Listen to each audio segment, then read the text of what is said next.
yung nagpre-prevent ng or nagdi-delay ng absorption ng ibang nutrients, no? Ibang nutrients. They also help reduce serum cholesterol, no? Reduce serum cholesterol. Kaya kayo mga anak, mag-ulam kayo ng gulay, no? Because they prevent serum cholesterol. They will also improve appetite. Okay? And they also normalize blood glucose level. Okay? They normalize blood glucose level. Kaya kayo pa lang, bata pa lang kayo, kumain kayo ng gulay para hindi kayo maging diabetic. What about the insoluble fibers? Okay, insoluble fibers. Siyempre, nakikita rin yan sa mga gulay-gulay yan. No? Kasi nakikita mo yung mga fibers sa gulay. So, ano yung health benefit ng insoluble fiber? So, insoluble fiber, it relieves constipation. Kaya pag hindi kayo kumain ng gulay, puros karni-karni lang kayo, no, walang gulay, ay constipated na kayo. Ano ang constipated? Hindi Tay. ano? Yes, correct. Yes. And what would be the effect kung hindi ka nag-i-EBS, hindi ka nagpo-poops araw-araw? Magkakaroon po ng deformity. Toxicity po. Toxic. Okay, magkakaroon ng further absorption of toxic substances in the large or in the colon. And these toxic substances will be the cause of disease later on. No? Yes. So kailangan magdumi araw-araw. We can liken ourselves to the animals. Look at the animals. Kung hindi sila nag-EBS or hindi sila nag-poops, araw-araw, nagkakaroon din sila ng constipation. So, kailangan kumain ng fibrous food. If not, drink a lot of water. Okay, let's continue. So, most plant foods contain both soluble and insoluble fibers. Okay. We're still in polysaccharides. Polysaccharide, another example is the glycogen. Ano na nga sinabi natin ang polysaccharide? Polysaccharide this is composed of at least less than 10 glucose units. Okay. So, we're in polysaccharide. So, glycogen. This is the storage form of glucose in animals. So, glucose is stored in the body in the form of glycogen.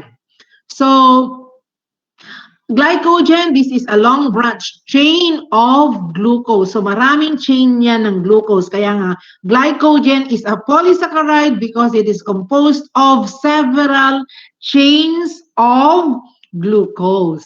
And it is stored in the liver and in the muscle.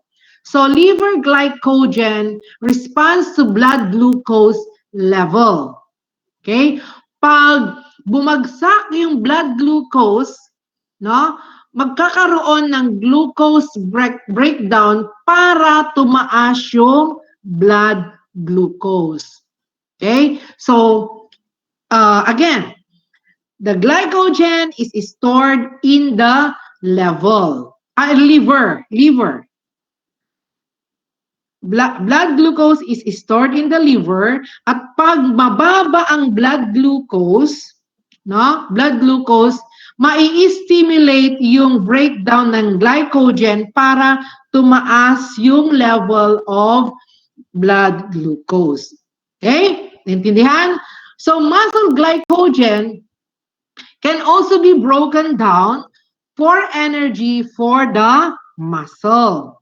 Kaya, kung bago kayo pag nagbabike kayo, or nag-exercise kayo, nabe-breakdown din yung muscle glycogen para mag-release ng energy because you are exercising, you are making activities, you are doing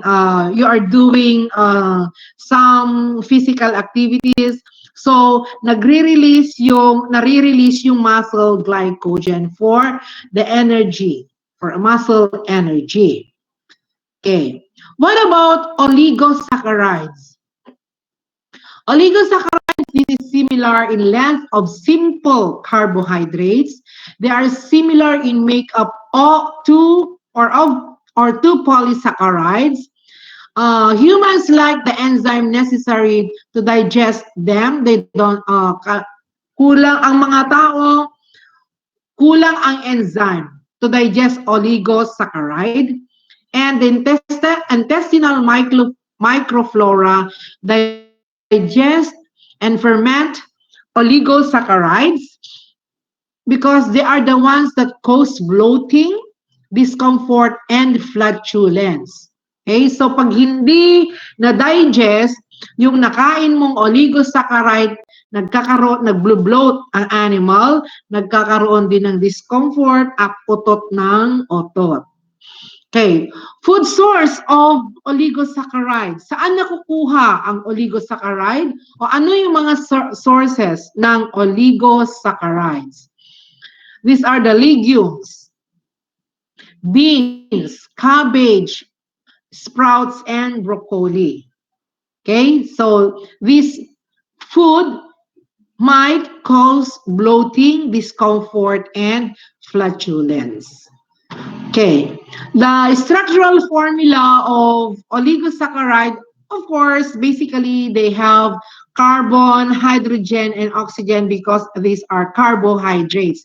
Kaya lang example of oligosaccharide are raffinose, galactose, and sucrose. Okay, so you can browse your lecture, the structural formula of these oligosaccharides and other carbohydrates that I am mentioning to you, the structural formula. So digestion and absorption of carbohydrates. Now, in non-ruminants, will you give me example of non-ruminants?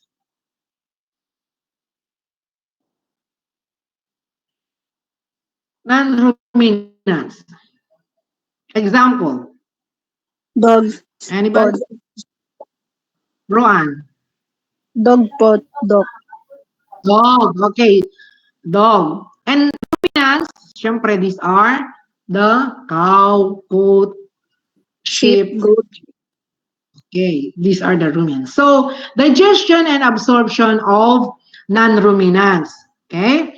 Simplify na lang natin. So, pag kumain si non-ruminant ng carbohydrate, no? Kumain siya ng food with carbohydrates. So, it will be acted upon by digestive enzymes, and then it will become glucose in the small intestines. And this is also already absorbed into the blood circulation. Ganun lang. Sinimplify ko lang ha. Sinimplify ko na lang. So, pagkakain ng carbohydrates, si non-ruminant, it will be acted upon by enzymes, digestive enzymes, and then it will be converted to glucose in the small intestines, and then finally it will be absorbed in the blood circulation. What about the digestion and absorption of carbohydrates in ruminants? Okay, so pagkakain ni ruminant ng carbohydrates, it will be acted upon by bacteria, so that there will be microbial fermentation to become volatile fatty acids in the rumen. Okay, so from there, it will already be absorbed into the circulation. So I just only simplify that, the absorption of, or the digestion and absorption of carbohydrates in non-ruminants and in ruminants. Okay. So, the digestion of carbohydrates in monosaccharides. The monosaccharides is being digested, or the digestion of monosaccharides. So they do not need hydrolysis before before absorption. And monosaccharides is only little. Konti lang sila sa feeds, or konti lang ang amount ng monosaccharides sa feeds. What about the disaccharides and the polysaccharides? They are the disaccharides and polysaccharides. They are relatively large molecules, and they must be hydrolyzed prior to absorption. Pero yung mga monosaccharides, they don't need to be hydrolyzed. Yung mga disaccharides lang and polysaccharides ang kailangan ma-hydrolyze to be absorbed, no? And then pag na-hydrolyze sila, they become monosaccharides para ma-absorb. Okay? Now, I repeat, the digestion of monosaccharides, it does not need hydration, or it does not need hydrolysis for absorption. Whereas in disaccharides and monosaccharides, kailangan ma-hydrolyze pa ito to become monosaccharide before it could be absorbed. So in other words, disaccharide and monosaccharides will be broken down first into monosaccharide for them to be absorbed. Okay? Now, non-ruminant carbohydrate digestion. Okay, so umpisahan natin, syempre, pag nakakumain si non-ruminant ng carbohydrate, kinain niya, no? Sa bunganga, sa mouth. So from the mouth, it will be, the carbohydrate, it will be acted upon by salivary amylase. The salivary amylase break down starches into maltose and plays only a small role in the breakdown because of the short time food in the mouth. So in ruminants, they do not have this enzyme. No? Wala silang amylase ang mga ruminants. But not all monogastric secrete it in saliva. So hindi lahat ng mga monogastric animals ay sinisecrete ang amylase sa saliva. Okay? So, one, pagkakain ni non-ruminant ng carbohydrate, it will be acted upon by salivary amylase. Okay. So in the pancreas, it will be acted upon by pancreatic amylase. And this hydrolyzes alpha 1 to 4 linkages. And it produces monosaccharides, disaccharides, and polysaccharides. The major importance in hydrolyzing starch and glycogen to maltose. So, kung polysaccharide yung carbohydrate na intake ng non-ruminant, it will be acted upon by amylase to become disaccharide. Okay, and then it will be acted upon again to become monosaccharide before its absorption. Okay, in the small intestine, the digestion mediated by enzymes synthesized by cells lining the small intestine or the brush border. So the disaccharide, it will be acted again by enzymes in the brush border of the small intestines to become monosaccharide. Okay, so in the small intestines, if the carbohydrate is sucrose, it will be acted upon by sucrase to become glucose plus fructose before its absorption. And if the carbohydrate is maltose, it will be acted upon by maltase to become glucose plus glucose. So, dalawang glucose ang magiging product ng maltose that is acted upon by maltase. And if it is lactose, it will be acted upon by lactase that would become glucose plus galactose. Galactose. Okay? But poultry, mga manok, wala silang lactase. Okay? Wala silang enzyme lactase. Yung mga ruminants naman, wala silang enzyme na sucrase. Okay. Moving on, in the large intestines, okay, we are still talking about the digestion of non-ruminants. So there is a limited anaerobic fermentation in the digestive or in the large intestines of non-ruminants, such as the carnivores and omnivores. Okay, so the bacteria produce small quantities of cellulase para ma-break down yung mga carbohydrates, and some volatile fatty acids produced by microbial digestion of fibers such as propionate, butyrate, and acetate. Okay. Now, digestion and still in large intestines, in the horse and in rabbit, they can utilize large quantities of cellulase. Cecum and colon contain high numbers of bacteria which produce cellulase. So yung cecum and colon, maraming cellulase doon or maraming bacteria doon kaya nakakapag-produce sila ng cellulase. And cellulase is capable of hydrolyzing the beta-1,4 linkage. Okay? So in diabetes mellitus, okay, which this occurs when an individual either doesn't make enough or is unable to utilize the hormone insulin to regulate blood glucose level. I repeat, pag diabetes mellitus, yung hindi siya hindi niya na-utilize yung insulin para ma-regulate yung blood glucose level. Okay?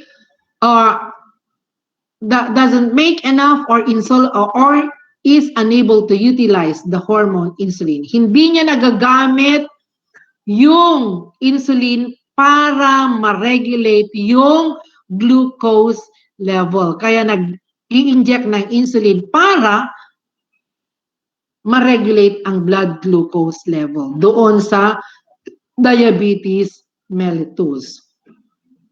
So, since we are talking about diabetes, there is a long-term damage from diabetes.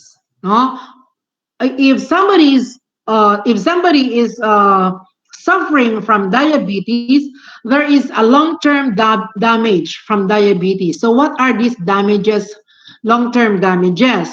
Okay, there is nerve damage, there is leg and foot amputation, eye diseases, and blindness. So these are the long-term damages from diabetes. Nerve damage, leg and foot amputations, eye diseases, and blindness. And also, there is tooth loss, gum problem, kidney disease, and heart disease. Heart disease. Yes, heart disease. Dun sa long-term damage of diabetes. What about the slowing of onset of complications? No? Okay, ito yung mabagal na pag na makita mo yung mga complication. So, you have to, or paano kung may diabetes na? How are you going to control? No? How are you going to control? One, diet. You have to take insulin oral or by injection. Monitor the blood sugar. There should be a regular healthcare visit para control yung pagtaas or yung makontrol yung yung mga complications ng diabetes. Okay? Now, kasi ang culprit dyan sa diabetes ay carbohydrates. Okay? Too much carbohydrates, too much sugar. Kanin is a carbohydrate, di ba? So maraming sugar yan. Okay? Maraming sugar yan. Cakes, soft drinks, okay? Mga matatamis, candies, ice cream, fruits, too much fruits. So that maraming mga sugar yan. No, juice, maraming sugar yan. Kaya lower your intake of carbohydrates in general to prevent diabetes. Okay, what is hypoglycemia? Hypoglycemia means hypo, mababa. Mababa po ang sugar. Kung sinabi mo namang hyper, mataas. Mataas So, po. pag sinabi nating hypoglycemia, the blood glucose level is too low. Mababa ang blood glucose level. So, what are the symptoms of hypoglycemia? Siyempre, nagugutom ka, mababa nga yung energy mo, di ba? Mababa yung glucose mo. Glycemia from the word glucose. Glycogen. Yan. Kaya mababa ang glucose level. Hypo, mababa. Glycemia, glucose. Low glucose level in the blood. Imia, no? Hypo, mababa. Glycemia, glyce is glucose and imia is blood. So ganon, ang pag-aaral hypo, mababa, glucose, imia, blood. Low blood or low glucose level in the blood. Hypoglycemia. Okay? So, since mababa ang glucose level mo sa blood, ibig sabihin wala kang energy. Kaya, nakakaramdam ka ng gutom. You also feel nervous if you are hypoglycemic. And there is also dizziness at light-minded ka, or light-headed ka, parang wala ka hindi ka makapag-isip ng mabuti. You are confused. You are weak. You are also shaky and sweaty if you are hypoglycemic.